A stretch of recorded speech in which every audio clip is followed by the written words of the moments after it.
Yes, inawezekana ulikuwa unajiuliza maswali. Je, hivi ni kitu gani kinachopelekea mtu anapata ugonjwa wa UTI mara kwa mara? Kinachosababisha ugonjwa wa UTI mara kwa mara ni wewe kupungukiwa na immune system au kinga ya mwili kushuka.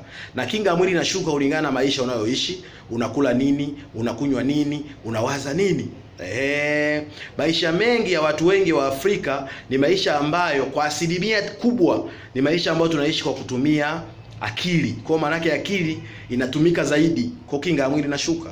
Msongo wa mawazo unakuwa ni mkubwa, kinga ya mwili inashuka. Kwa hiyo unajikuta unaugua UTI mara kwa mara. Kwa hiyo ili uweze kuimarisha mfumo wako wa kinga ya mwili unahitaji upate virutubisho ambavyo vitakusaidia kuimarisha kinga, usiugue magonjwa ya UTI mara kwa mara. Kumbuka ugonjwa wa UTI unapokuwa muda mrefu, hususan kwa wanawake, unapelekea kutokubeba ujauzito, lakini pia unapelekea kuharibu mfumo mzima wa homoni zako. Homoni zako zinabadilika kabisa.